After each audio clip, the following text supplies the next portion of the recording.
Well, it feels like the Knicks became champions just yesterday, but the NBA is already moving on to next season.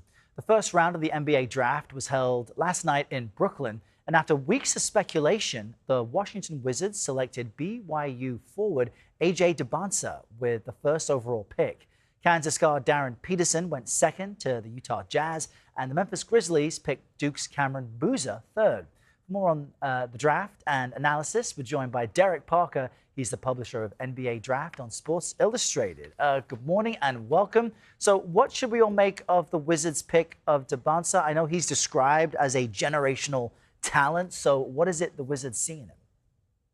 Yeah, they see a scoring talent, right? This Wizards team, CJ McCollum was their leading scorer last year, and he plays for a different team now. And even he, at 18.8 points per game, is well below league average. So the Wizards are kind of banking on the fact that AJ Dybantsa is going to be their leading scorer moving forward. He's 6'9". He can play on the ball, off the ball. He can score in the mid-range. That's kind of seen a resurgence through the NBA recently. So they think they're getting their top scoring talent. It was a little bit up in the air, as you touched on, but they leave with one of the best talents in this draft.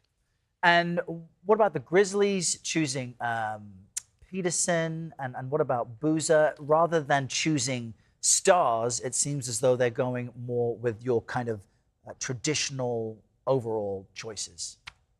Yeah, this was the deepest draft in some time. So a lot of people think that, there were 3 number 1 level talents. The Wizards obviously get who they want first overall. But I think there's a good chance that the Utah Jazz at number 2 with Darryn Peterson, that Cameron Boozer at number 3, the Memphis Grizzlies, I think there's a chance that those teams too got who they ultimately value as the number 1 pick. I think all of these fits are really stellar. I think that there's a chance that all 3 of these guys are genuine star level talents. I think Peterson, as kind of a two-way guard in the Jazz's system, works very well. Cameron Boozer is built to be a Memphis Grizzly as well. I mean, he was taken 3rd off the board, but again, there's a lot of very smart people in the NBA draft space who had him number 1. So it's just an unbelievably loaded class. And I think all 3 of these teams and all 3 of these players came out on the better side of it. But there are also stories of, these college athletes being first, second, third picks, and then really not doing much. I'm wondering if there's anyone outside of the top names picked last night who you think could turn out to be bigger than maybe people expect.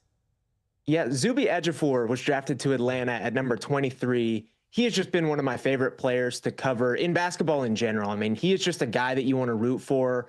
He plays hard. He does all the kind of trench work that you look for in terms of rebounding. He's not afraid to dive on the floor. His motor, it just never turns off. He was a player that I was high on, and I was just fine to be higher on most.